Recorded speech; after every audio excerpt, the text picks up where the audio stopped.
get started here. So give me 1 second. Sure. Boom. And hey, welcome to another episode of the Black Guy with Tips podcast. I'm your host, Rod, joined as always by my co-host, Karen. And we're live on a Tuesday, ready to do some podcasting. Find us everywhere you get your podcast. Search the Black Guy with Tips. Leave us 5-star reviews on Apple Podcasts. We love when we get those. We actually read them on the show on Saturdays and make us feel all rumbly, all warm right here inside. It's beautiful. And of course, don't forget, live show tickets are on sale. The link is in the show notes. February 28th, the Blackest Day of Black History Month, is when we'll be doing the show live in Charlotte, North Carolina. But you can also be virtual. You don't have to be here in person. You can watch us online, enjoy the chat room, because there's a chat room in the Zoom that we don't even get to see. No, we get it after the show. Be part of the hijinks and stuff. I'll probably be drinking and stuff, so I wouldn't be able to follow it anyway. And of course, the official weapon of the show is folding chair, an unofficial sport, bullet ball, and bullet ball extreme. I have to concentrate on that one. With no further ado, guys, we're not here alone. It's y'all listening later or seeing in the show notes or the title or somehow or the description. And of course, those watching live on Crowdcast are seeing right here in the room with us. We have guests. Okay. They've never been on our show before, but these are two of my favorite guys. I've really gotten cool, tight with them in the last year or so. They are the hosts of the MCU University Podcast. It's my man Anthony Cantone III and Jake Christie. What's going on, fellas? Nothing much. Happy to be able to return the favor and come on your show for once. Yeah, man. Yeah, same here, man. It's a pleasure to be on with you guys. And Rod, those kind words were very nice, and it's felt the same, honestly, over the past year. I'm close to 2 now that we've been hanging out almost virtually every week. It's been pretty fun. As always happens, it's a reverse thing in my brain. When I get cool with people, I forget that I can always invite them here. Yes, I'll be like such and such. They'll be like, "Oh yeah, I do need to," because talking to you all the time makes it feel like, "Well, I've already talked to them." But they haven't been in our house. I'm like, if I want to talk to them, I'll just text them or DM them, or that we'll talk on their podcast or something. And I'm like, "Oh yeah, I have a podcast. It's pretty popular. It could spread the word. It can help." So first of all, let me ask y'all something I've never asked y'all before. How did y'all meet and decide to start this podcast? You could tell a story, Jake. So we were all side cameo members of the True Hoop podcast universe that eventually became the Leverage the Chat Network and the Basketball Friends, the Zach Harper, Amin El Hassan, that whole group. We were all kind of related to the show in our own ways. AC would go on to do poetry. I did a thing where I literally counted the ding points that they had when I was in college. And we all ended up in a group chat of people who were in that category of friends of the show. And on that, AC was talking about wanting to rewatch all of the MCU movies before Infinity War. And he said he was going to do just one pod on all of them. And I'm like, wouldn't it actually be a fun idea to do a podcast where you did one per episode? And then we decided to discuss what if we did that together? And then we roped our friend Jerome, who was a host of the show for the first 5 years, and because he was in the chat as well. And I think that I don't think that we ever spoke to each other at any length before we recorded the first episode. We were all just strangers that we just met through a Twitter DM. And it's been, what is it going to be, year 8 or 7 this year? Year 7. Year 7 just passed because we're at the end of January. Yeah, we just passed our 7-year anniversary. Wow. That's crazy, man. The internet making people be friends, bringing us together before it divided us all and turned us into enemies. That whole thing. And it's almost like sometimes you feel ancient because you're telling people, you say, no. At one period of time, you could actually find a friend. Actually, some of the closest people to me right now, I literally met on the internet. Roger had some friends and they was best friends for years. And it was a long time. And they finally met each other. And everybody was like, y'all never met in real life? And they was like, no. How did y'all figure out that y'all were so nerdy into this type of particular thing coming from a sports form? You guys were talking you were in this universe of that's kind of sports centric, and then and you guys do know a lot of sports. I mean, I every time I'm on the show, I feel like it's impossible to make it through an hour without some sort of long sports analogy or something one of us comes up with. So you guys are in this pocket that typically people don't associate together of like sports and nerd stuff. So like, how'd y'all even figure out y'all were so into the nerd part of it and not just there for the sports? I think for me, I'll say more so in that chat, I'm kind of like how you would call a cult of personality in a sense, and how I feel like if I kind of throw something in there and I'm very passionate about it, people will tend to kind of gravitate towards it. So when, as Jake was alluding to earlier with that story and the fact that he brought that up in interest too, and one of the things that I kind of got off the bat from him was the film interest. So I said, me and Jake could do this. This would be fun. And to me, like, I never viewed doing a show with anybody as a thing. I used to just do kind of like random solo stuff on my own for like a while, just for the heck of it. But this was kind of the first time that it happened. And because of that passion, and then as Jake said, we roped Jerome in. The funny part is like, you think about a conversation where Jake said we never spoke. There was one time that we spoke briefly, which was which at the time was the basketball friends. They did a live show in New York. So I was able to meet him then personally, but that was only the really other time. So when me, Jake, and Jerome got on a call 7 years ago to start the show, it was the first time any of us had spoke in any type of way to record a show about analyzing a movie. So granted, it was just one of those things where you kind of knew in the first episode there would be stuff to work out, but I felt so confident after doing it because I realized that I had found in a certain way nerd soulmates, and it kept spreading, and we got closer and closer as we did the show, which made each episode in our evolution so fun and honestly so fulfilling.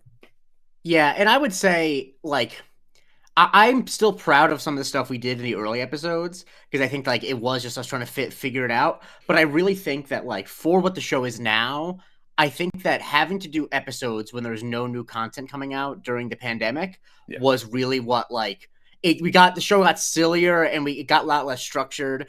And I think that it became, I don't know about you, AC, but I very much felt like, wait, none of us are like the biggest comics expert in the world. None of us are professional film critics. What we have to offer is our perspective, and our perspective is fun and very conversational. And so we started doing a lot more stuff with the community. Like we started having people calling with voicemails. We did a bracket during the pandemic, and we started doing like weekly updates on that. And that was all really silly because it was all really low stakes. And then when new content started to come out, we started to have a much more, humor forward, but still like taking it seriously approach. And then I remember like when the pandemic, was still going on, but WandaVision was coming out. I remember when we were doing the WandaVision pods, I'm like, oh, these are much different than the pods we did with former new releases, because these are like really fun. There are a lot of bits. Like we did a whole running bit about AC's Easter eggs and how we thought Mephisto was going to show up. And I'm like, oh, this is something we weren't doing previously. We were taking it much more seriously in a bad way before. And so I really think of like what the show is today really started, I feel like, in the mid-pandemic going into WandaVision. Yeah, I think it was important that was established. And also I think kind of our expanding universe. I think the fact that being able to get women on the show was a really big part of us kind of expanding our perspective and our knowledge just generally on people. So that it allowed us to evolve and I think become way more well-rounded, which when you add the stuff that Jake talked about, it made our show a lot more fun to be around. Yeah, I think it's interesting too, because you guys come along at a time when the internet and like nerd culture was like really deciding to be like, okay, what is it going to be? Is it going to be we're fans of this thing, or is it going to be like, we're like this toxic sort of like we're so hypercritical. Like the real measure of fandom is how critical and how much you don't like what's out there. And how much you reject other people's voices and opinions. And you guys coming along at that time, at that crucial point, did you guys start to feel that as you were doing the show, or was it something that existed before you even did your show and you were like, we decided not to go that way? Because at least at the time that I've ever been on the show, I've never felt the vibe of like, the YouTube got phase, big background, like what's going on with these vaginas all up in Captain Marvel? Like I never felt that vibe from you guys, and I never felt like, and more importantly, I never felt like y'all even entertained that sort of. No, not at all. I think there's the number one thing, and I'll let AC talk after this. One, like I was just not interested in it because I was coming from like, I went to art school and I was actually in college still at the time when we started, and like I was not, the people I was around, like their opinions on the movies you're talking about is that like they're commercial trash, not that they're, like not faithful enough. So I kind of never could have had that perspective. But I think the number one reason we never would have gone down that road is just like both of us, but AC most so, was like just incredibly positive people generally. Like Anthony is a ray of sunshine of a human being. I really do mean that. And so like he just doesn't have that in him. I don't have it in him. Jerome. So like, and because we never were like doing it to get clicks, there's just no version where we organically could be like that. Like even when I don't like something in one of these properties, I just can never actually get myself to feel the way that the people who make those videos feel. Right. Yeah. And I understand that. I want to go back to a question. You were saying that once you started diversifying and having women, it impacted your perspective. In what ways? I think for me personally, like, I think there was just some things that you would never see. Like, if you go back to a lot of our earlier episodes, and we did have a girl on the show for a while, our friend Nitz, at the beginning. But I think adding somebody like Stephanie Williams specifically, I think allowed us to see a entirely more broad perspective of how people fit into the comic book culture and the movies and the TV shows, whether it's race, whether it's sex, all of those things. Like all of those things is so important because it's so easy for three dudes to just sit and talk about whatever without like missing the fort. Like it's just something like Avengers: Age of Ultron and the whole Hulk and Widow with the line about the being pregnant thing and having a kid or whatnot. And she can't have kids, and she says she's a monster too. Yeah. Which like that, if you think about it, it was pointed out like, wait, that's like really messed up to say that having a hysterectomy is equivalent to being a monster. Like that's not a line a woman would write. So that's something that it's not that we are like terrible people or like we feel some type of way about or something like that, but it's just the actual understanding and the explanations that we get. I mean, something like WandaVision, I remember when Stephanie came on for the last episode, she talked about how she felt like Monica Rambeau her character wasn't done justice at the end because she was being used as a vehicle for Wanda's story as opposed to furthering her own. And that's not something that I would have understood just on my own. And then you getting that perspective was so important. And then it allows you to bring other different women on the show, get their perspectives on different things. And I think just honestly, it just makes us better people. It just does. Yeah. And I could even say that I remember when we did Miss Marvel, I know we tried to get several women of South Asian descent on the show. And I'm not saying that like to pat myself on the back, but like the thing that I always felt as we started to take the show more seriously, I realized like, wait, these products are the most popular things in entertainment, right? It's clearly not just white dudes in their basement watching them. Why is everyone who talks about them a white dude in their basement? Why is, if Marvel's going to do a show about a South Asian family, why? Obviously, there are going to be people who have their own, like, telling their own stories. Like, there's great, POC culture, and but what these places all do great coverage. But I'm like, I don't want to contribute to the it's just guys who are out of touch talking about a thing. Yeah. And I can tell you, with Miss Marvel, I felt most acutely like there's so much that I got out of that show from talking to South Asian people about it. Right. And like, that's not like, oh my God, it's not even like Easter eggs. It's just like the way that these people respond to these things. And that is what I think can be special about these properties, is that they're so big and they're for such a broad audience. But when you have perspectives in them that are not the universal perspective, they can mean a lot to a lot of people, like to specific people. And that's something that AC and I, for something like Miss Marvel or something like WandaVision, we can't tap into that. And I think it does our listeners a service to offer that, because we can only offer so much just ourselves. Yeah, I think that's interesting too, because like, as a Black person, I can feel cultural like stuff in other people's culture, even if I haven't shared it.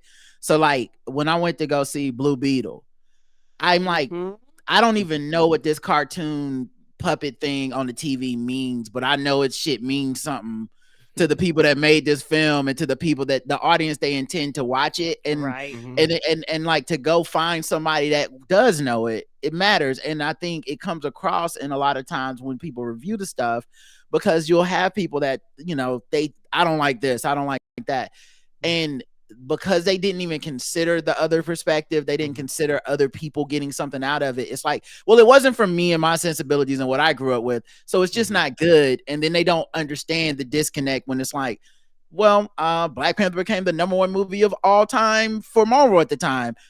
It meant something to a bunch of Black people across the world, a bunch of brown people across the world. I remember people being like, getting excited about Shang-Chi because they were like, oh my God, if they'll do this for Black folks, man, when it's our turn for Asian folks, it's been to be lit. And like, and I was excited for them. Like, yo, I want you to have this feeling that I got when I walked out of that film. So like, yeah, that's definitely a big part of it too. What now, you guys don't just cover the MCU, but when you first started and you named it the MCU University, was it supposed to be like this strictly MCU stuff? Was it okay? And when did you make the decision like, nah, let's branch out? It took a while. Like for the first couple of years before the pandemic, we would go months without doing an episode. Because we just weren't really that serious about it. Like it was, we did it as a project just to catch up to Infinity War. And there definitely was a possibility that like, if we weren't having that good of a time, that we'd have just stopped at Infinity War. And I think we decided to start doing other stuff at AC, correct me if I'm wrong, just because we like talking to each other, and it's a good way to do it. That's what ended up happening. And when people ask like, how do you determine what you cover and what you don't cover? At this point, the main answer is, can AC have the time to watch the thing and not have to take care of his kids? Like that's really the answer. I think when you have such a organic relationship, and when you can feel in your soul that you can talk to somebody, and you know that when the conversation happens, you're going to just enjoy it, and you will always enjoy it. It will never be anything other than that you enjoy it.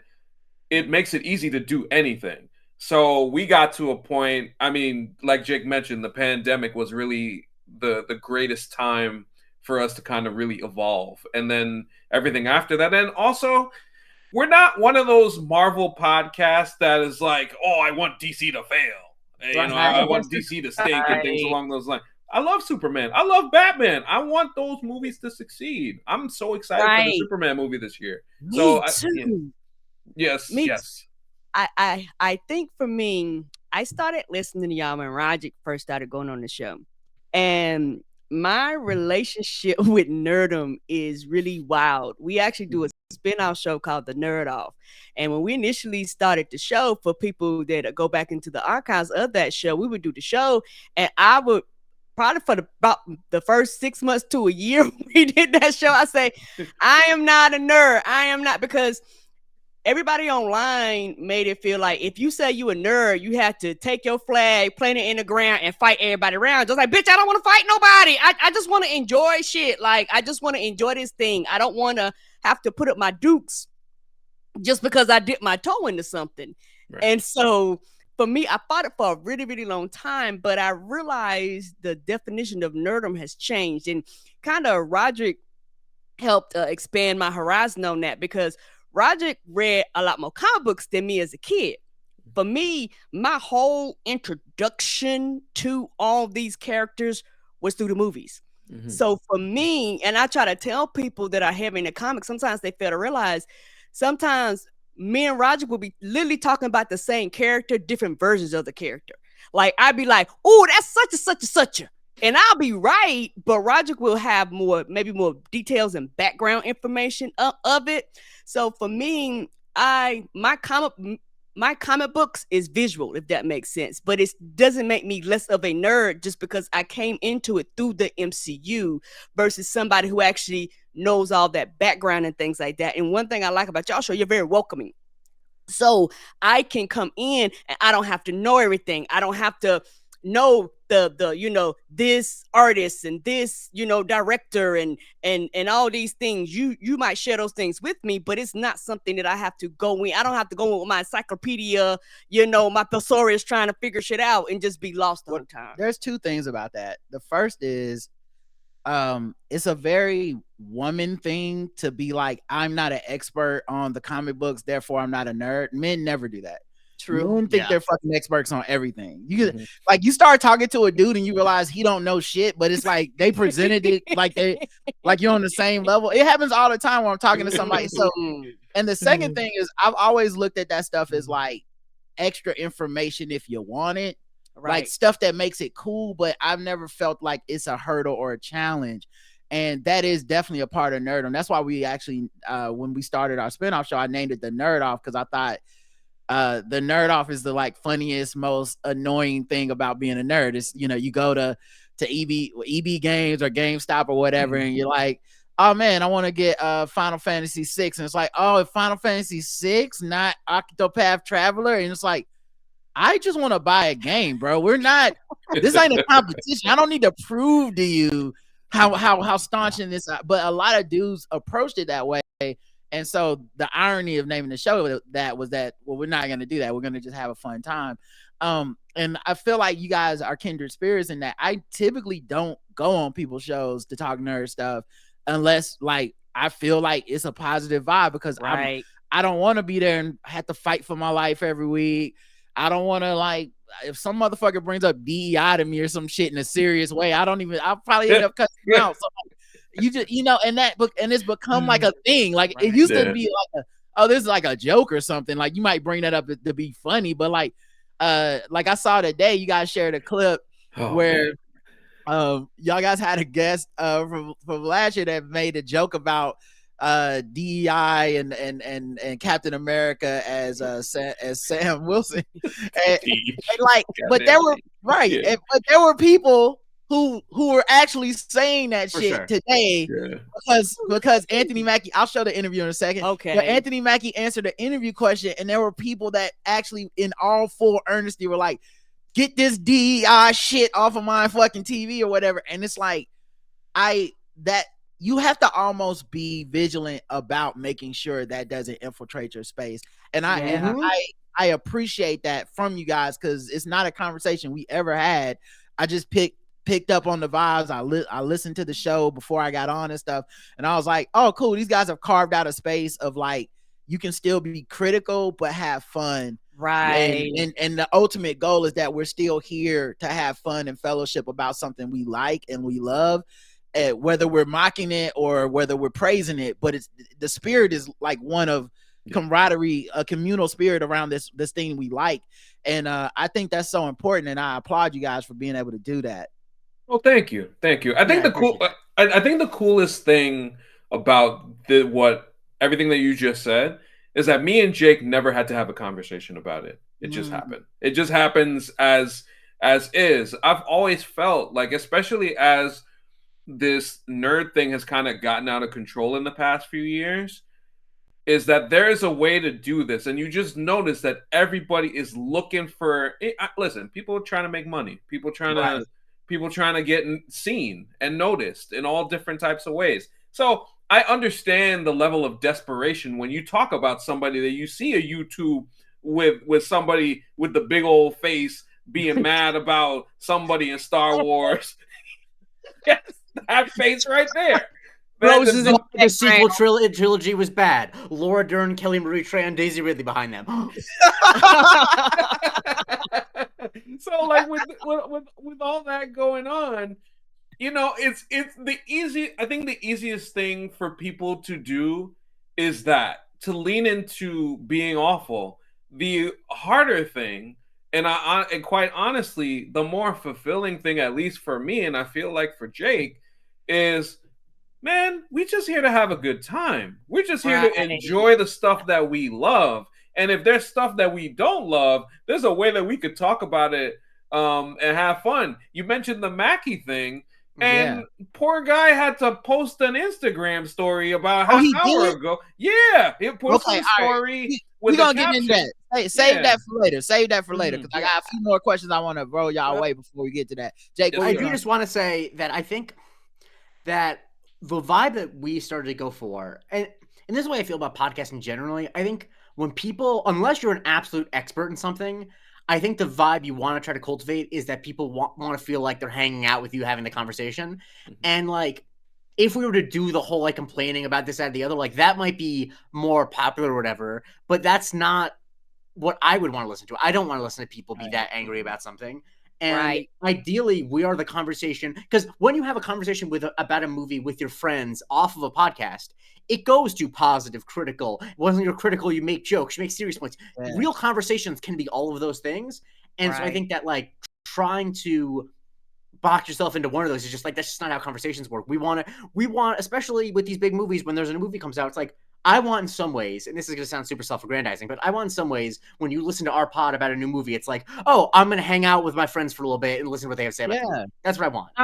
Exactly. I also think it's kind of interesting too, because when you start with an angle of like, I don't like this, you just end up having to not like everything, because that is your angle. Like your angle isn't, I'm being honest or whatever. Your angle is like, let me tell you everything that's wrong. Like I know they've kind of adjusted over the times, but like I used to never watch those videos that were like everything wrong about this movie, or and I know it was snarky and it was supposed to be funny, but it was like, but dog, sometimes movies just be good. Like also, I think that they taught it. I can say this as someone, the youngest person here, they taught the entire generation how to watch movies wrong. I think it's really like been bad for the way that people my age and younger consume movies. Yes, I agree, dog. You can feel it. I agree, because the way that I consume movies, I'm like, okay, I will allow the director to have their vision. Like I almost kind of go, like Roger said, go into the drift empty, your mind's empty, and go, okay, what are you presenting to me? And based off of what I see, then kind of critique and make my own decisions off that experience. But because of online likes to come in and kind of infiltrate. Yeah. So people kind of come in with their preconceived things about what the internet said, or their arms folded. Some people won't even go see it. Certain things based off of what the also like told. That's one of the reasons I like to see my movies on Thursday before everyone else. We the first thing smoking. Sometimes Wednesday. If it come out on Wednesday, we was like, we there.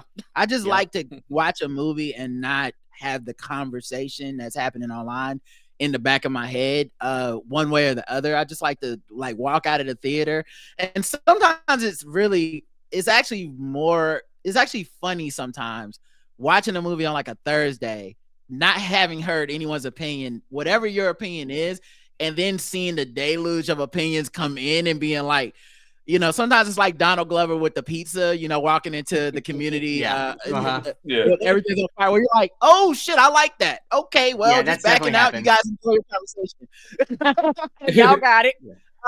Now I will say, we brought up MCU and DCU for a second. MCU is definitely like winning or whatever, or won, quote unquote, whatever you want to put it.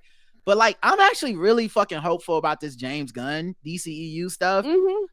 James Gunn, I was looking at his resume the other day. I forget what. Oh, I watched Creature Commandos, the animated version on Mac. And I was like, as I'm finishing it, I'm like, this motherfucker don't miss. That's like a great show. I think I've enjoyed everything this dude has done. Like I was just going through I had to go to IMDb. It was like, that was one for me. That was one of them ones. I fuck with that. And so I'm already seeing from just a teaser trailer of Superman. It's not even like the full fucking trailer. Yeah, I've seen this. But like they put out like a new teaser, and it has like 2 seconds of Superman flying at the end. And they've already started the YouTube face like this is gonna be some bullshit campaign against James Gunn, who's supposed to be their man. Like some of these people are the MCU's the problem. We just need a pure white Aryan Superman back on screen to get America great again.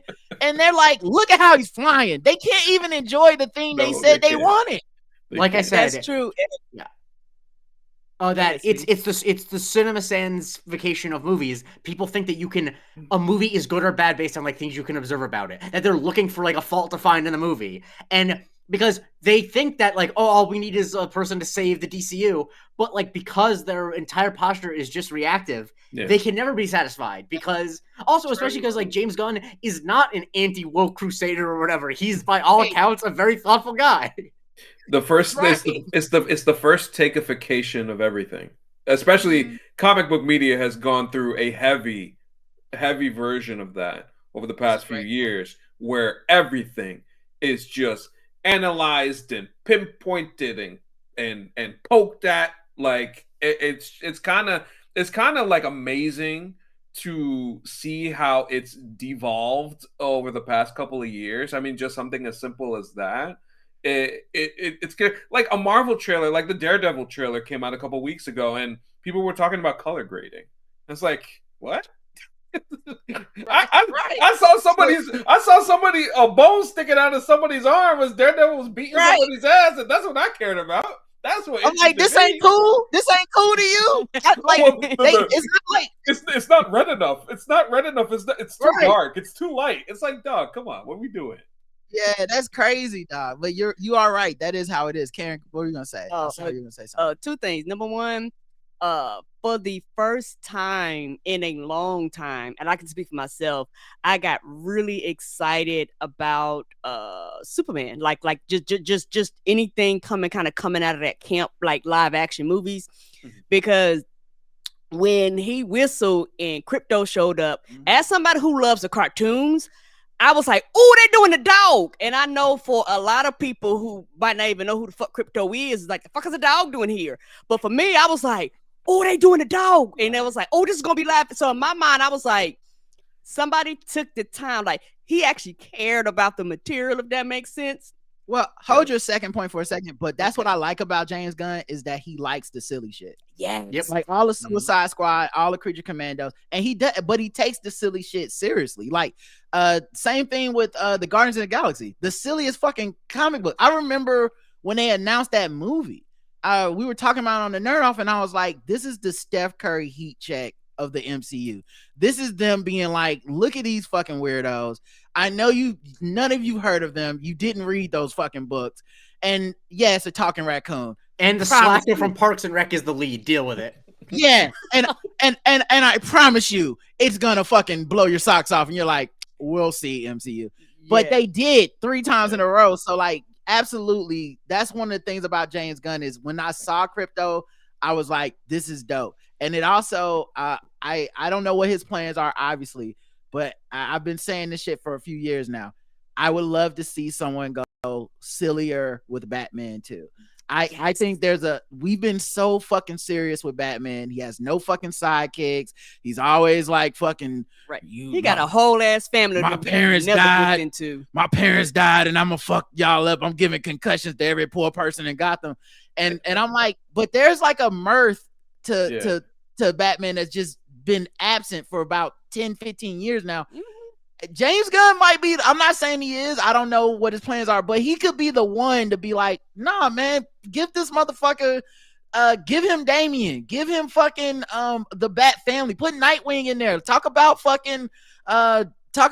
Dick Grayson's buns. Like, this shit don't need to be this fucking serious, dog. And as a fan of the cartoon Batman Beyond, I've always said that all the years that y'all been fucking talking about and giving us Batman, we have never had an old version of Bruce Wayne actually teaching somebody in the future, like similar to the cartoon. Well, we got that with Michael Keaton and The Flash.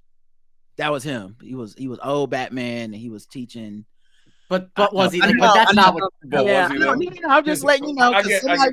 I know how nerds work. I get what she's saying. Someone was going to email us. I'm just stopping the emails to right now. That was a little bit of a letting everybody know. We're aware. We did get that. We didn't like it. Go ahead, Ken. Yeah, and my thing, I specifically want Batman Beyond, if that makes sense. Yeah, I agree. Not what was presented to me. I specifically want we in a whole nother place, in a whole nother world type of thing.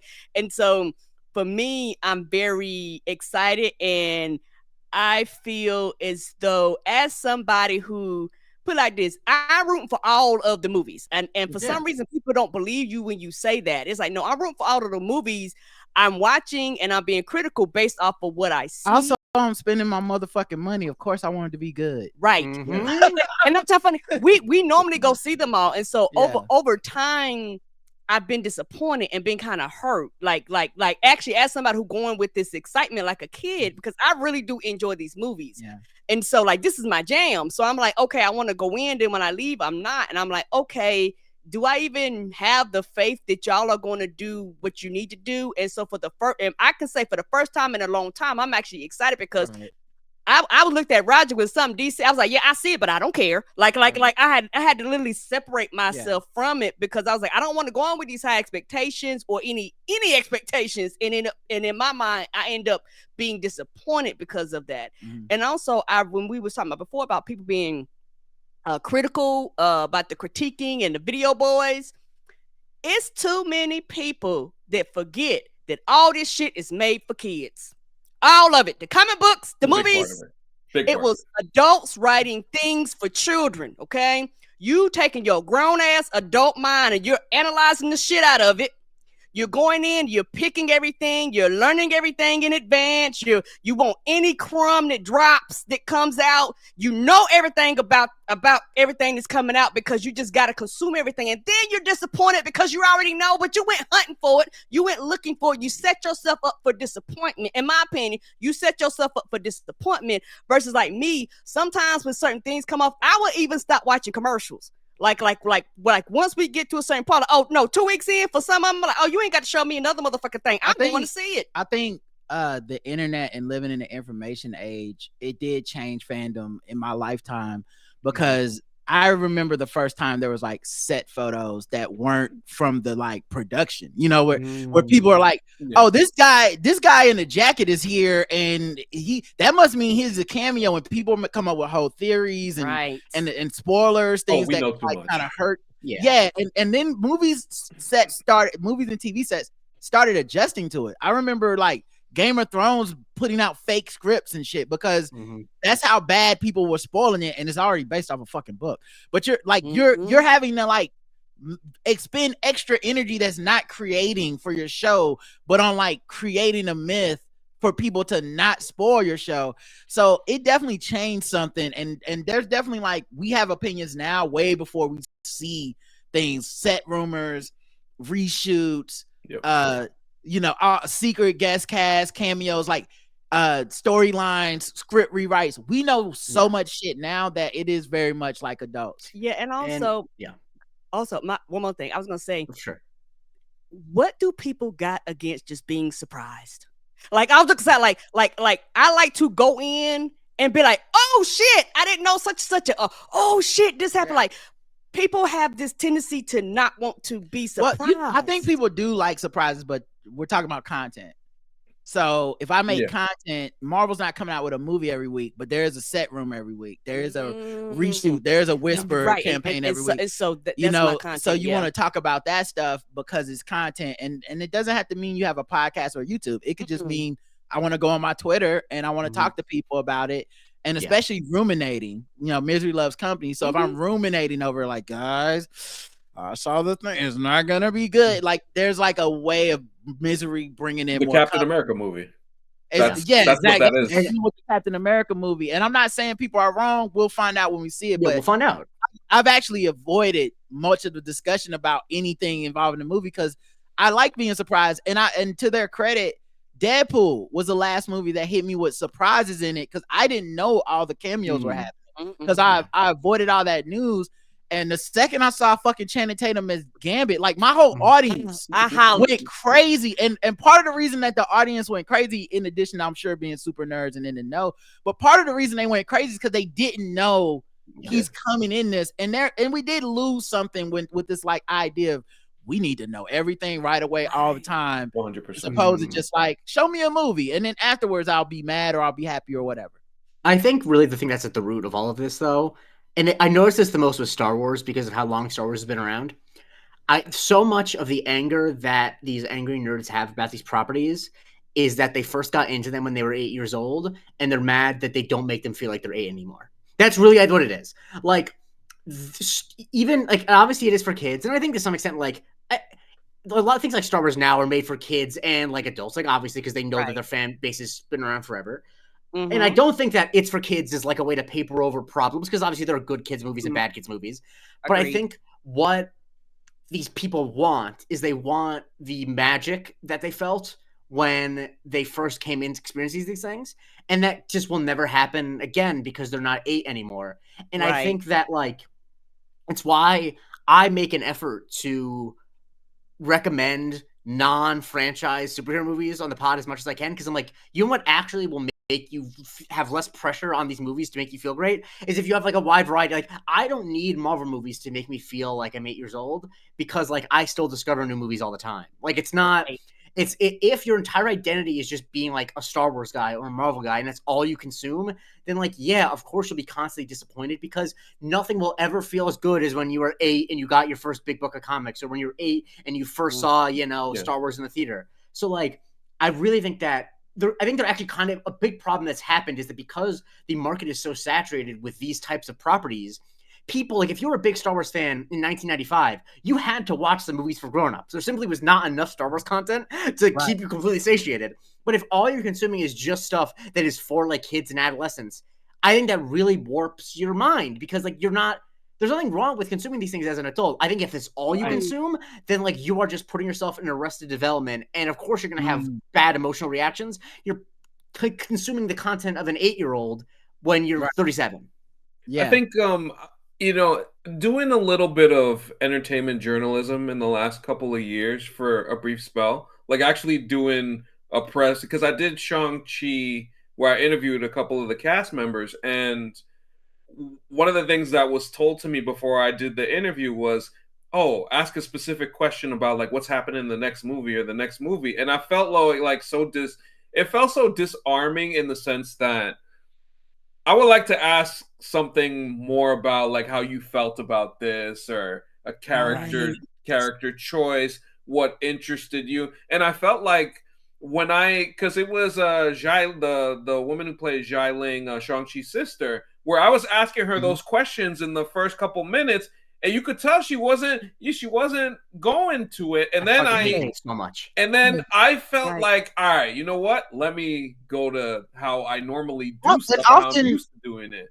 And often they don't know the answer. Yeah, they don't know the Of course answer. not. It's so funny now, especially saying that movie in particular.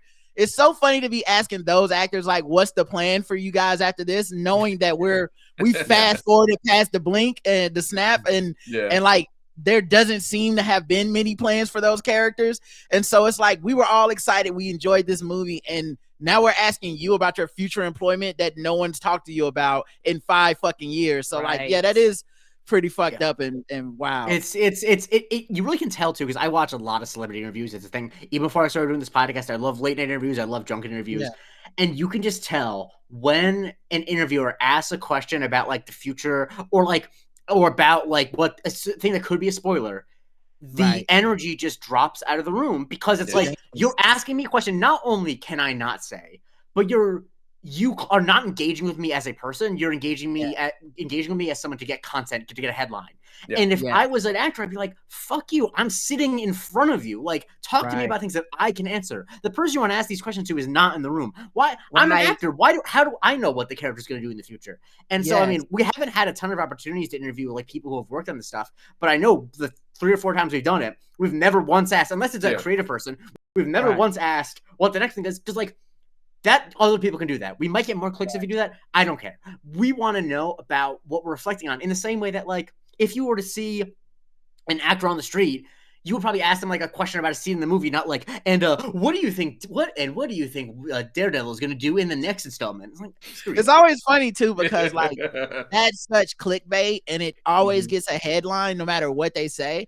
And every single time I've ever clicked on the clip that they're actually talking about, it's always boring as fuck. It's always like, will Wanda be back in in Agatha All Along? And it's like, oh, they talked to the actress about it, and then you're seeing it and you're like, wait, she said, I actually don't know, and I don't want to spoil anything, but we'll see. Yeah. And they're like, oh, she's gonna be in it or whatever. It's like, and it's ridiculous because you were talking about how the mood shift. Yes, all of a sudden, for some of them, their facial expression changes. They get very defensive.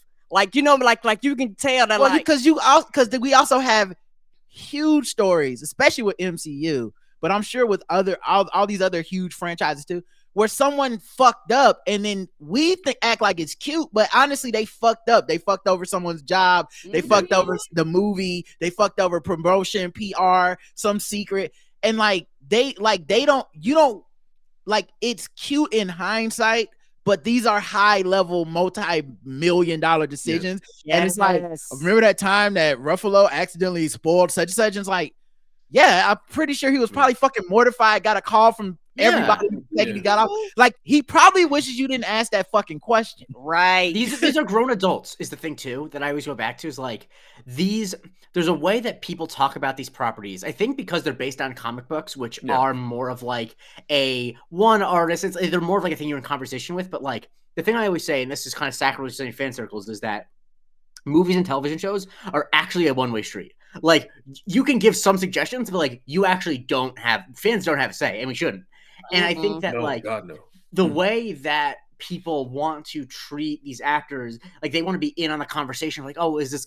It's like, you're just not involved in this. And like I said, when people ask the actors about it, it's just like, this is like, especially because the MCU has such great talented actors. It's like, you're sitting down with Mark Ruffalo, one of the best actors of his generation, and you want to ask him where he thinks the Hulk will be. And like, are you serious? Right. You have a finite amount of time you don't want to ask him about the "they knew Robbie" speech from Spotlight. What the hell's wrong with you? Yeah, I think this. Go ahead, AC. No, what I was gonna say was, because of people's obsession with information, it's like you can almost make a comparison to sports with this, like with analytics in the NBA or across all sports. I mean, it reminds me of what happened with the guy from ESPN with Josh Allen in that play where he got blitzed by like zero blitz and like 5 people in his face, and it's like, oh no, he could have thrown that swing pass to Shakir, and it's like, what? He saw like 6 guys in his face. What was he supposed to do? That's the best thing about working on game theory, is working on a set of a TV show. I immediately had so much more respect for every TV show. I was like, oh, this is extremely hard, and we're not trying to do the high wire act that like an MCU is doing. Like, there's no like I remember there was an episode where Bomani had like a tie on to start the show, but then like wardrobe malfunction or something, they had to change the tie like halfway through the show or something. But that night, like part of the best cut has him with the tie. The cut after that, he doesn't have a tie on for the rest of the show. And I'm there seeing it happen. And I'm like, well, it's not a big fucking deal. People know it's a TV show. They'll figure that something fucking happened with his tie, and we'll move on. Bitch, on motherfucking Twitter, it's like, what's happening with his tie? I was like, we talked to Cameron or whatever. Like, what about that fun ass interview where he pulled out pink horse powder and started talking about ED? That's actually a very viral moment. Why don't we discuss that? What about the sketch we wrote? You know, whatever. And instead, it's just like, I don't understand how he had tie on, but then, it was his collar was buttoned, and then it was unbuttoned, like one extra button. And it's just that's just a late night show. The shit with like the MCU and fucking like House of the Dragon, where they're like continuity. Yeah, I saw a Starbucks cup in the background, and I'm like, because it's not real. Now they can go edit that out, but also, guys, just understand it's funny. Not saying you shouldn't make fun of it, but also it's not real. That just means someone had some Starbucks and then they CGI the fucking dragon into the next scene. None of this happened. Yeah, there's a way that I think, because like I said, these are based on comic books where these production issues don't exist because there are people drawing and writing things. I think people want these movies to follow the rules of comic books. And as I always tell people because my whole perspective is, for those who don't know the show, AC grew up with comic books. I didn't. That's how we have the balance of like not being alienated into people who didn't read comic books, because I didn't read comic books growing up. And I think the thing that people who are got to these movies through comic books don't understand is like, there are things that audiences like need to inherently learn to accept when there's real people in front of a camera that don't exist in comic books. And it's, for example, like when they have to like recast an actor or something like that, it's like, how are they going to explain it? It's like, this is a movie. There's different rules. Like you just do. Like you just have to accept that. And or when Chadwick Boseman passed away, and people are like, how can they just kill him off? It's like, because it's a movie. Because unfortunately, the thing about movies is, if people all the time in movies or TV shows, people die and they have to kill a character off they didn't want to kill off. It happens. And I think that when people are locked into seeing these as not like film productions, then they can get stuck in a way and be like, this isn't what, how are they going to explain this? It's like, no. These movies, the big thing, these movies are actually not for people who read all the comic books. These movies make billions of dollars. Most people who see these movies have never picked up a comic book in their life. And if it's not legible to them, then it's not going to be. And ironically, what's ironic about that is that anyone who's read comic books for a long period of time, it's a very similar thing in comic books. You get a new artist, they draw Storm differently than the last artist. Yeah. You get a new writer, they write, they might write T'Challa's dialogue differently than Ta-Nehisi Coates writes it. So they actually have experienced these things, but it's like but a huge part of comic books culture is that it was very nerdy and toxic. And I love what you said about sports and also comic books, because in my lifetime, sports became nerdy and nerd shit became sports. Like nerd shit became like the MCU became like a league. You know what I mean? Like Marvel might as well be, it might as well be the NBA or some shit.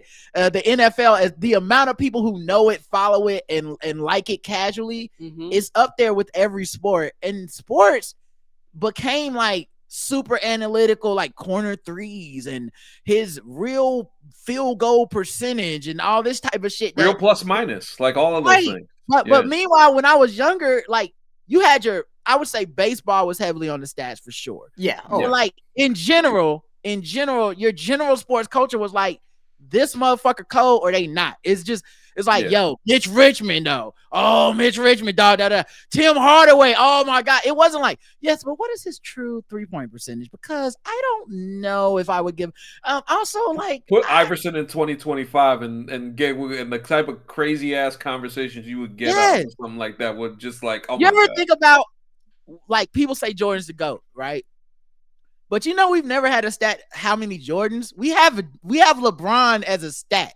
That's fucking insane. That's such a nerd. I don't even know what a LeBron is, for the record. Like I don't even know how to measure that. I've never watched a game. It's a game that's a 27-7-7, but that's whatever. Is that what it is? Thank you. Okay, because somebody knows. The thing is, I've never been watching the game and then it been like, God damn, LaMelo having 3 LeBrons right now, dog. I'm like, you just looking at the game like, yo, he got 25 already or whatever. Yeah, like, double, triple double. Like it for me is that simple. And when you guys talking about the difference between like comic books and like live action, a lot of people who read the comic books, a lot of that shit is very complex. And a lot of it is really, really super fucking hard to translate into live action because it's physical versus a drawing. Like for me, I know this might sound silly, but I understood the concept of time travel through Flash on WB. And I know that might sound silly, but me watching The Flash helped me understand the concept of time travel.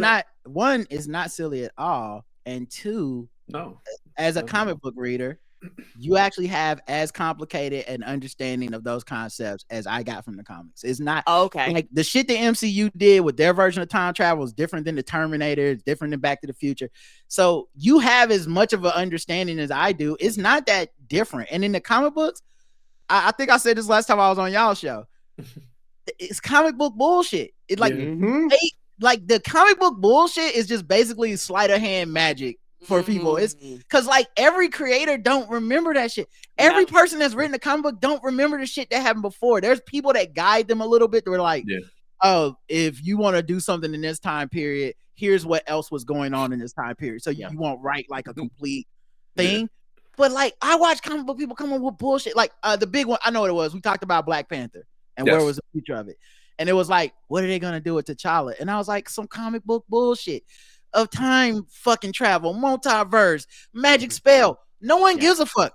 You just gonna look up and this nigga's gonna be Idris Elba or some shit, and we're gonna be like, okay, well now that's T'Challa, or And we gonna keep it moving. whatever other black artist, whatever other black person y'all definitely don't want it to be. Those are the people I'm gonna keep saying. But we're gonna look. We're gonna look up. Yeah, we're gonna look up Tyrese. Tyrese. As I said, the Panther who's crying all the time. Right. He's gonna be looking for Nakia. He's gonna be real sad. She took little T'Challa.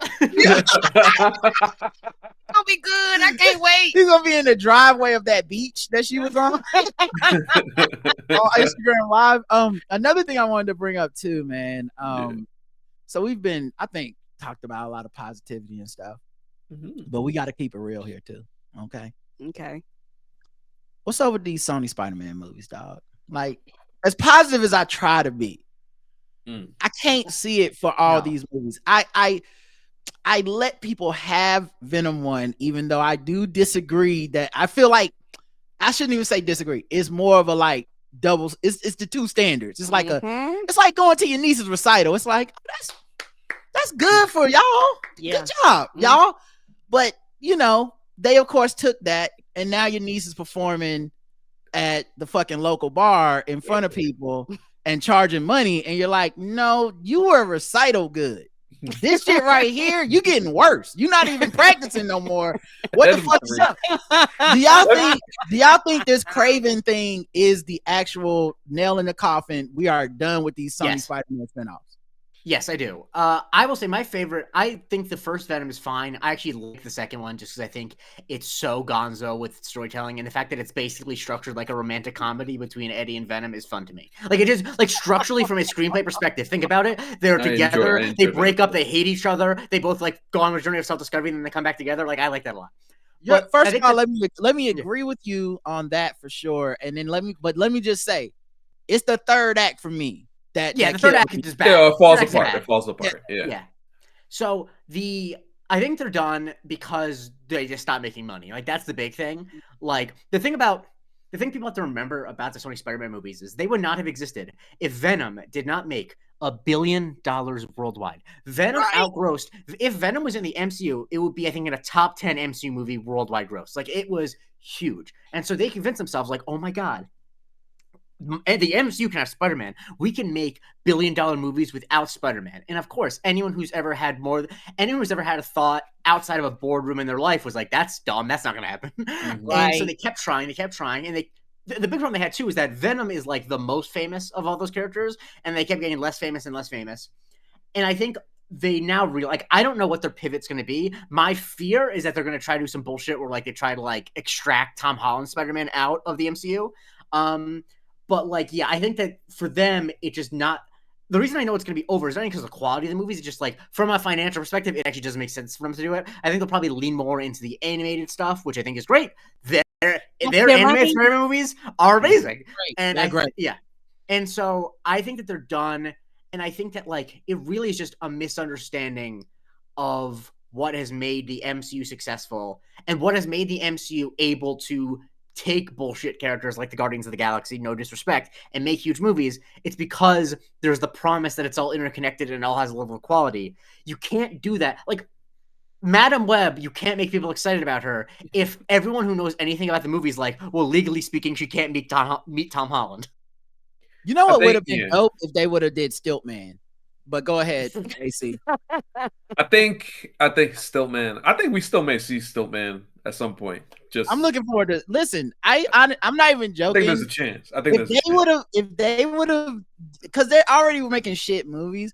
But if they would have went wacky with it, with Spider-Man's Rogue, like, I actually think there's a more fun lane for that than there is for like Craven or even Madam Web. But if you Stiltman's so ridiculous, but if you just like Stiltman and like, oh fuck, they cast an actor, they got a real movie, they're gonna do Stiltman. I don't care if Spider-Man's in it, it's just so fucking silly. But yeah, this shit that they gave us was whack. Go ahead, AC. I'm sorry. It goes back to the sports analogy. When you have ownership getting themselves so involved that they say, oh, we gotta do this. I don't know if this is the best idea. No. We have to do this.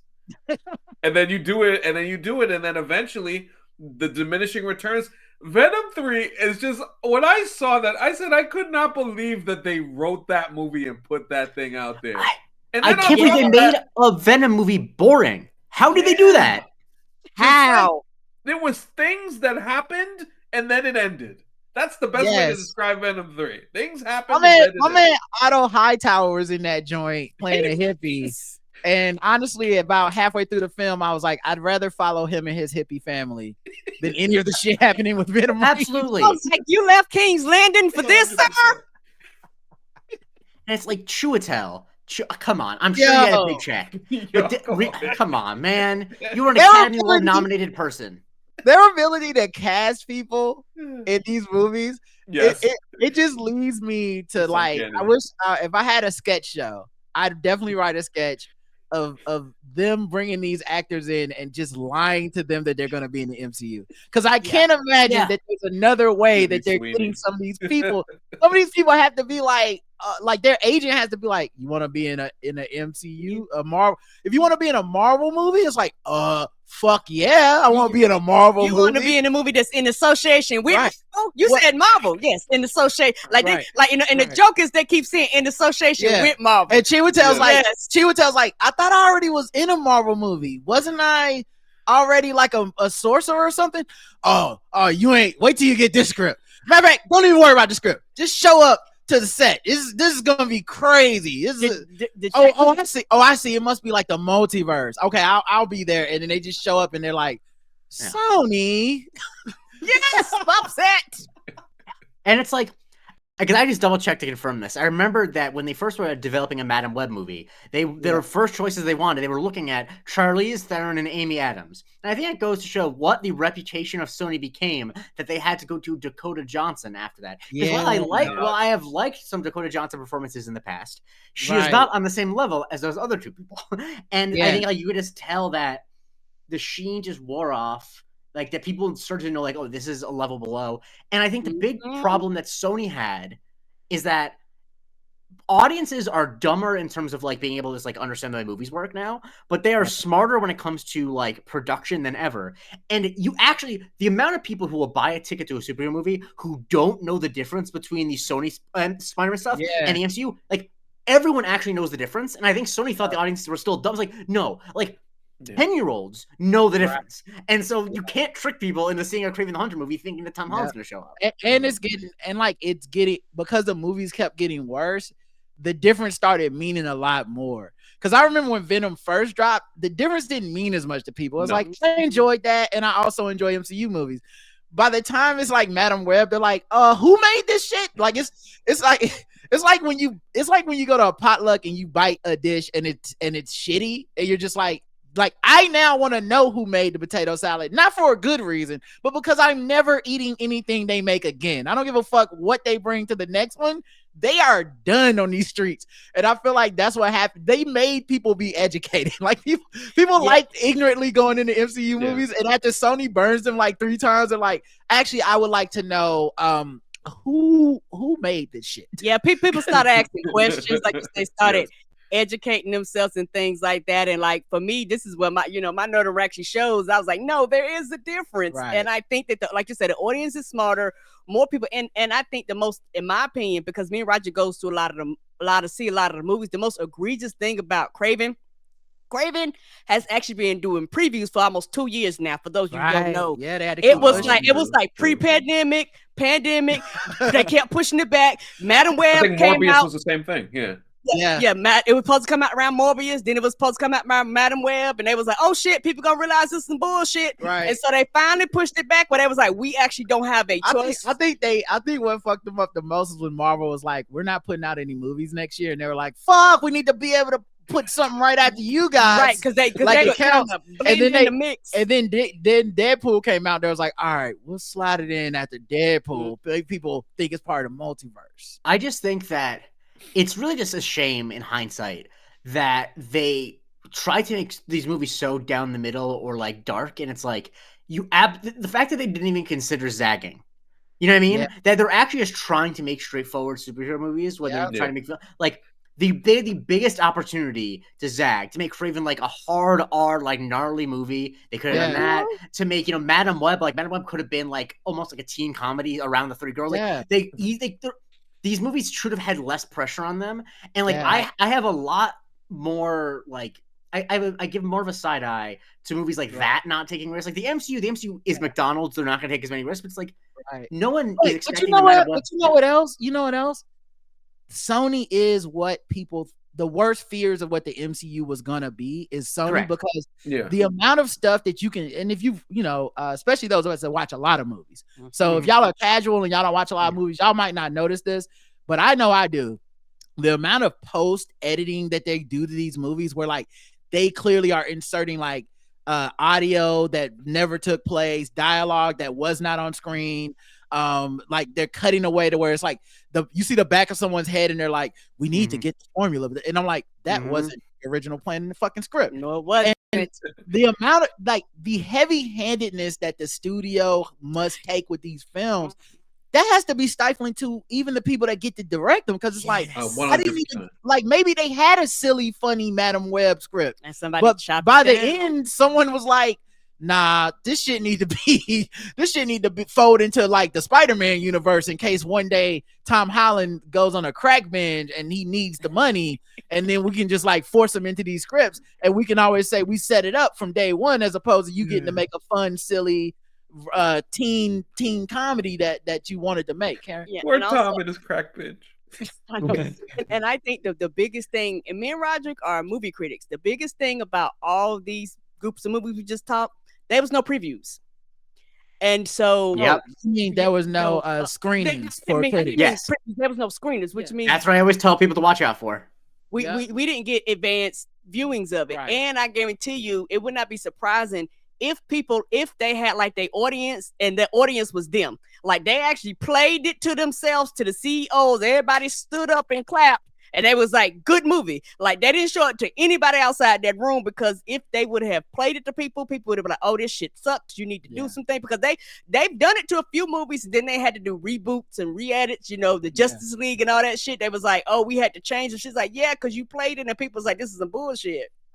Streaming has also changed, I think, the way we consume all this stuff. I think even the MCU, once Disney Plus came out, I think movies, it went from like tentpole movies where it's like once or twice a year we need to all go to the theater to see this stuff, to like content, and I don't say content in a loving way. I kind of like, I say it a bit derisively, is because I think content loses something. It's like content needs to exist. Art has an onus to be good, right? Yeah. And once you get into the content game, these companies definitely look at it more like market share of like, we own 40% of the streaming properties or whatever, as opposed to just like, should this be made? It's and instead it's like, we need pitches for 7 spinoff TV shows in the next 2 years. And at some point we're just greenlighting shit, because it's like, will it fit? Will it not fit? We don't know. And we all know like the story of the MCU behind the scenes, which is that a lot of stuff that looked planned was not planned, and it kind of worked into it backwards. But also, it's a lot easier to do that when you're putting out 2-3 things a year, as opposed to putting out 7-8 things a year, and 2 of them are TV shows and one of them's a cartoon. And eventually, all of a sudden, it's like, how are you juggling all these balls to get them to match, and they don't match anymore? And people have kind of been conditioned to see it as a streamlined thing. And so I think we've lost an element of the prestige of it because of how we consume it. And on the back end, we also now know more information than we used to know. So for example, today and yesterday, I was seeing all up and down the timeline, The Acolyte was the second most watched live action thing that Disney Plus had last year, and they canceled it, citing that the ratings weren't high enough to justify the budget. And it's like, okay, so one, that's extremely a nerdy thing we probably shouldn't know. Like, technically, we shouldn't know the streaming numbers, but you got to go share it at the shareholder meeting or whatever. Well, no, it's actually the only reason we know them now is because actually just the WGA strike. That's the reason why we know them. That's what we know. Okay, thank you. Well, it's actually good we know them, because before they were I was going to say, I think it's good that we know, But I don't. But it's the kind of thing that when there's a byproduct of that. Yeah. And it's the kind of thing that when I'm watching something I've never cared about. I've never watched something and been like, well, this better be the second highest rated. But we now know more than we ever know before about this kind of thing. But it also strikes at the heart of the lies, right? Because I remember with Game Theory when we were where everybody was like, you think we're gonna get renewed for a second season? Because that's basically what that's what the fuck writers and everybody talks about the second the show's over. Matter of fact, 3 episodes before the show's over. It's like everything's written. You think people just come in your office? I don't know shit. I don't know. How the fuck would I know? No one's walked into the fucking first year writer's office and been like, Rod, it's me, Adam McKay. Thinking about renewing you guys for second season. What are your thoughts? No one told me shit, right? So I don't know. But it's like you obsess over, you think about it. And at that moment, that was when I became privy to the one truth, which is they renew what the fuck they want to renew. Yep. All you need is one person to be like, and then they renew it. The reasoning comes on the back end. Yes. They can make an argument to renew you as much as they can make an argument to not renew you. Agreed. Like there's certain shows they see as staples, guys that do the right things in the boardroom and kiss up at dinner. And those motherfuckers been on the Bill Maher's rating's been going down for like 10 years. It don't matter. Long as that man want to do his show, he can do it. He can do his show. And someone like John Oliver, who has like a hella lead in and all this stuff, like he can do his show as long as he wants to do his show, basically. But then there's times where you see stuff like Insecure or Atlanta. Their audience was very niche, but but someone in charge somewhere said it is important for us to have a prestige show that is this good. Right. So we don't need Game of Thrones numbers. We're going to renew this shit because it's dope and we like this person and they're doing it. So all that to say, we're now privy to that, and it does a disservice when they spin these lies or spin these like tales, because it's gonna come out in the wash. We're going to fucking find out that actually The Acolyte was one of your more successful shows, which makes me feel like you cowardly ducked out when you got some backlash from some toxic fan base and was like, the YouTube guys don't like it. We're not gonna say it was too gay or too black or too brown, too women. What we're gonna say is that the ratings don't justify the budget. It's like, well, then what the fuck would? Because it's most. You can't spell Jedi without DEI. Sorry. Right point. I could tell you this right now. The Spider-Man No Way Home movie had a big problem on its set. Nobody ever heard about it. Nobody ever heard about it. It went under the rug. It went very quietly. And they delivered one of the big tentpole box office movies of all time. And usually, people who are, especially, this is right in the midst of the entertainment media boom. 2021, 2020, people thirsting, waiting to find out what's happening with Spider-Man in this next movie. Nobody heard about this story. The Marvels. Let's translate to that. The Marvels. Black woman director. 3 women as the leads. They can't do anything regarding the strikes in terms of pushing it to another date so it could get promotion. Right.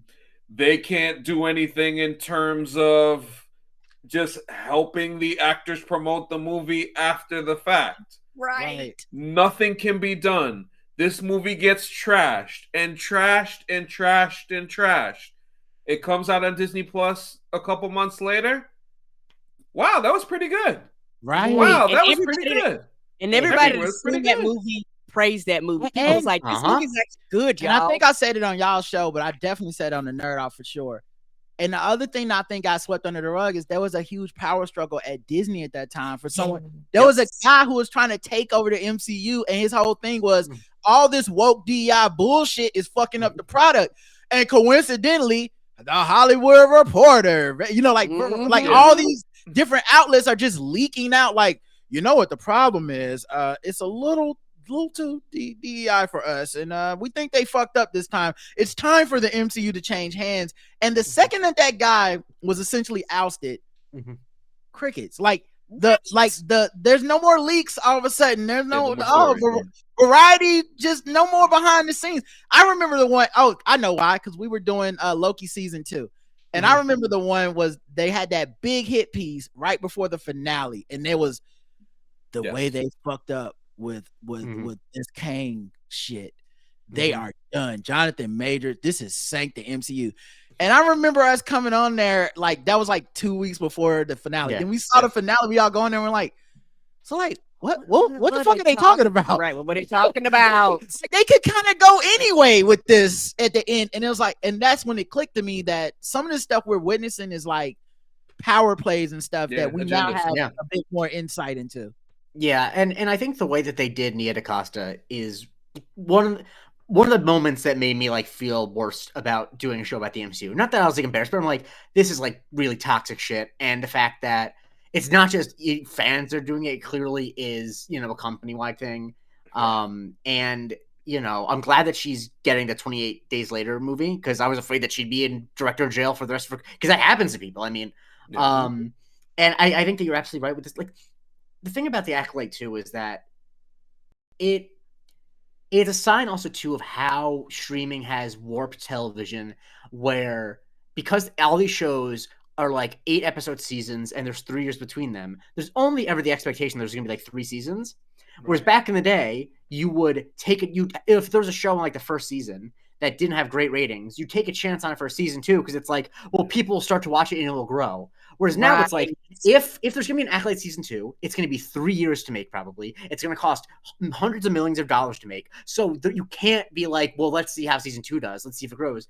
And I think that like really disincentivizes risk taking. And I think that we're really going to see a lot less risk taking in these things going Disney Plus, because it's like I think the thing people misunderstand about the entertainment business, and not that I know everything about it, but that people think that the goal of these executives is to make money, and ostensibly it is. But the main thing that they're really trying to do is to make decisions where if they lose money, they can explain it to someone else. And it's a lot easier if your show is just white guy after white guy after white guy. You can be like, I don't know what happened. Whereas if your show has, a bisexual black lead, is written by a lesbian woman, has a super diverse cast, people will be like, why did you cast a bisexual black lead and give a lesbian the keys to Star Wars? Like, that is quote unquote hard to explain.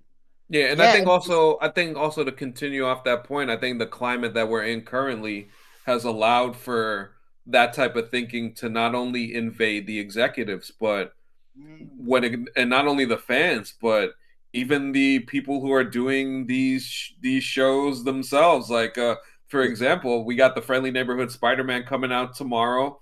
Yeah, a lot of rave reviews about it. Like, I can't wait for season 2. It seems great. This is what Peter Parker should be. All of these wonderful things. The guy who voices Peter Parker did an interview with Collider. Hudson Thames is his name. And they asked him a question like, what is the thing that you're so excited for with the show generally, or going into voicing the show? And he goes, well, for one, it wasn't annoying. It's not woke. It wasn't woke. And this has been populating today. This has been all over the internet. And it's just like, man, they really doing this now. All across the board. I couldn't help but laugh because it was You had to thank the MCU though, because it prepared me for the reality of a Trump administration coming back. Because I feel like when Hydra took over in Captain America, and you're like, what the fuck? And I feel like we kind of went through that in this. I saw the Hydra signs last year. I was like, just feeling like Robert Redford's gonna show up, and it's about to turn bad up in here. Shout out to Agents of S.H.I.E.L.D. That's how I found out about Hydra. Shout out to them, because I'm prepared to get me a ragtag band of nerds and superpower people and survive this thing. The other thing that I think is interesting too with the like anti-woke and all this stuff is my man Anthony Mackey. Okay. Now I have a clip of him being interviewed. I want to make sure you guys can hear it, so just make sure that like when I play the clip, if y'all can't hear it, say something. But it's only a minute long clip. Hopefully it sounds good, but it's him talking about what Captain America represents. Okay. For me, Captain America represents Let me make this bigger. I'm sorry. All right, here we go. For me, Captain America represents a lot of different things, and I don't think the term, America should be one of those representations. Like, it's about a man who keeps his word, who has honor, dignity, and integrity. Someone who is trustworthy and dependable. It's kind of, this is kind of like an aspect of a dream coming true. When I was a kid, all of us as actors, I believe, want to get back to that day before someone told you no. When you look out your door and you see a 5-year-old kid with a stick and he's slaying dragons to save the princess in the tower, that kid really believes there are dragons out there. That stick is really a sword and he's really trying to save that princess. And then one day somebody told him, no, there are no dragons, that's not a sword, and that princess is not there. And all of his little dreams were dashed. So, as an actor, I feel like our job is to get back to the day where we see that dragon and we slay that dragon to save that princess. And that's kind of what this movie was for me. All right, so those are his comments. They've been causing a bit of a shitstorm online with people saying like, first of all, America is amazing, it's great. You're not my Captain America, it's DEI Captain America. This woke bullshit Captain America. Listen, I tried to go into this with no agenda. I'm not gonna lie. I've never been as hard on Mackey's Sam Wilson as most people, but mostly because I read the comic, and I think the character of Sam Wilson is like everything Howard Bryan says about the character is who he is. Is like I was like, oh, so it's accurate. Like he's getting mad, and I'm like, no, that's Sam. Like he's kind of your Obama-ish middleman guy. He's not extreme on either side. He does think somehow he can unite us with some bullshit speech, and he's not the sharpest crayon in the box. Like a lot of his story was like motherfuckers machinating around him, and then him being like, wait a minute, what? So accurate. And I kind of like that in the comic book because like it made the experience of that character becoming Captain America, Sam Wilson Captain America, 5 out of 5. I stand on that. That comic book run is so good because it was just people being racist to a guy who was trying to do his best job of stepping in the boots of representing America. And the real question at the crux of that is, can a black person represent America when America is hostile to a black person on either side? Like you get distrust from the people who are like well-intentioned, but like, brother, why you got on them flags? And then you get obviously distrust from people that are like, brother with a hard R, why you got on those flags? So it was like it was like so good because I like that messy type of question, and to put it in a comic book form in a way that people ain't gonna read Ibram X Kendi to get, like, sometimes you gotta hit them with the comic book. Anyway, people were mad, and a white dude wrote it, so they was extra mad. But I was like, I'm reading every frame, like, but he is he lying? He on point. White people would be racist. I still like, and they used to start every comic with like panels of like different people that weren't characters in the book. They were just like people in the streets, and they be getting interviewed on the news and shit. And they be like, inevitably, you got brothers that's like, nah, man, he cool with, like, then let him fly. And then you got, I don't trust nobody wearing all them flags. And then you got like my Captain America, and I was like, this is America. So him saying this, and then the reaction to it feels more like the book. I'm a little nervous, obviously, because it's a movie. You know what I'm saying? Nervous in the way you would be for a movie, not nervous in real life. But I'm a little nervous in that I wonder, and I hope they let them kind of do that. I actually think it should be a bit of a messy movie. It should have a lot of racial undertones. It should be uncomfortable that he's stepping in Steve Rogers' shoes. It should be America lionizing Steve Rogers when Steve Rogers was 10 toes down standing against America's bullshit in like 2 out of them 3 movies. So like I do want to see the idea of like, black man does it, must have did it wrong. Like I kind of want to see if they allow that to happen without like a feel good necessary like moment that's gonna bring us all back together. So I have now, of course, I have no idea. I've stayed away from the you know, the rumors, if they've been like fucking it up somehow, recast and reshooting everything. Yeah, I've missed out on purpose. But like this reaction is why you make Sam Wilson Captain America, because America needs to, whether maybe it'll stand in the annals of time, but America actually needs to have a moment of like, hey, black people, Americans too. I have questions about this movie in the sense of, and I've always thought about the way that you described the Sam Wilson character in the comics, and kind of the way that when we were doing Falcon and the Winter Soldier and doing those episodes, there was a deeper dive into how black characters are written, how they are perceived, and things along those lines. And quite honestly, the thing that I mentioned earlier about the Marvels and Spider-Man, this movie to me falls under that same like, so the movie about the black Captain America, we're gonna put the Israeli soldier in there. That's interesting to me. Just like little things like that make me wonder, why would you do something like that, especially considering the climate that we are in, where that is such a prevalent thing. And then you talk about it being the mess. I wish it would be that, but it does feel like what they're gonna do is we're gonna do a hunky-dory everything, we're gonna dap it up and be cool at the end. And I just don't think in 2025 that is something that you can do anymore. And a lot of people who, like us, who view this are going to take it seriously or look at it in a specifically positive way. I definitely want to see that, because part of the reshoot thing that people are talking about makes me wonder, which way do you reshoot it? Like, do you reshoot it and go, we got to tone, like, we put this Israeli storyline in here, we got to figure a way to tone this down, because what we originally had we can see isn't going to work.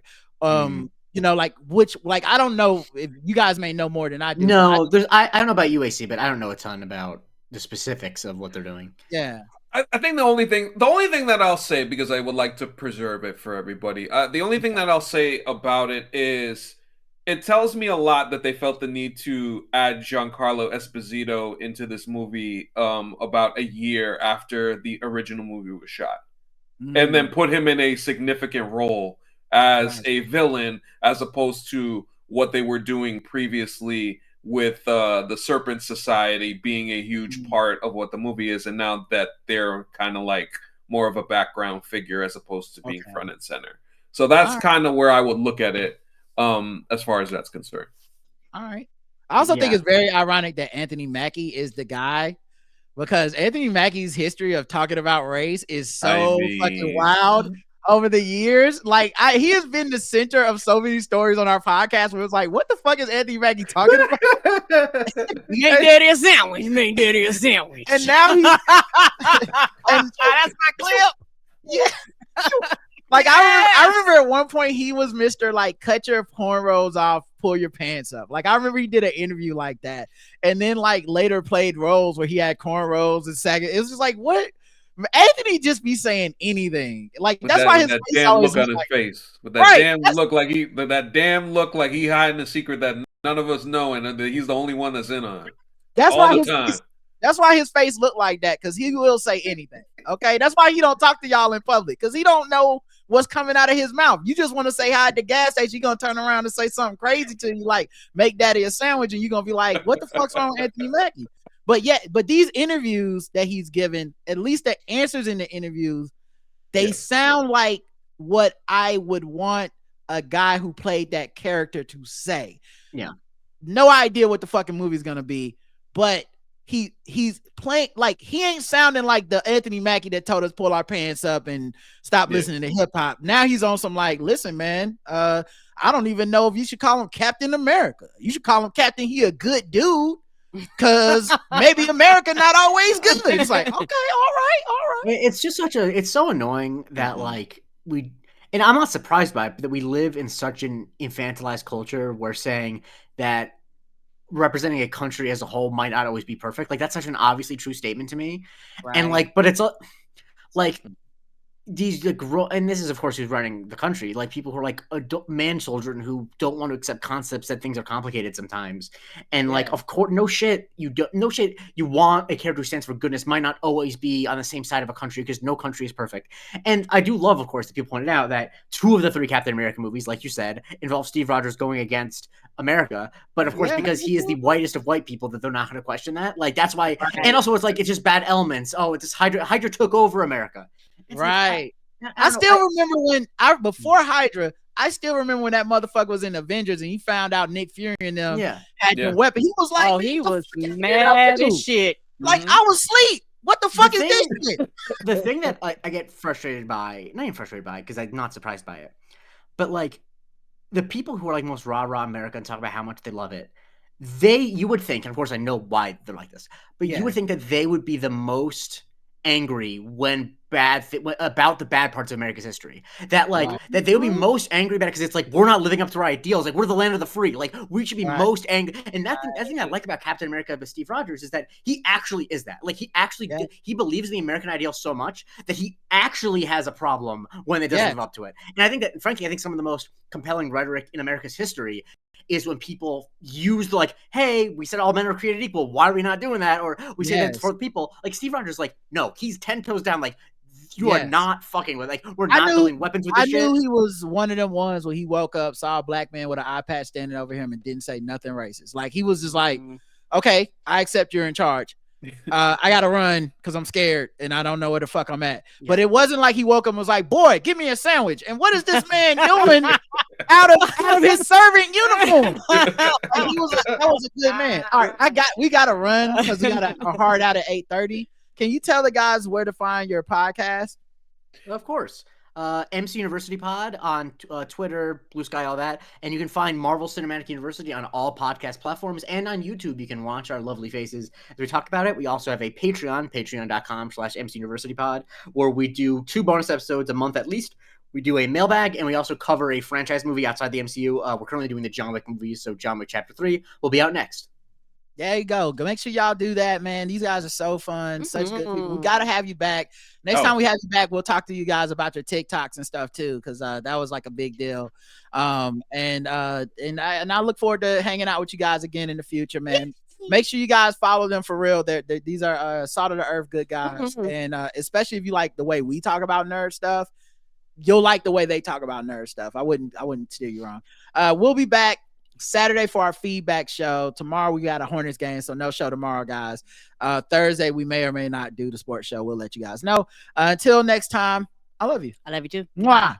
Bye, AC. Bye, Jake. It was so fun.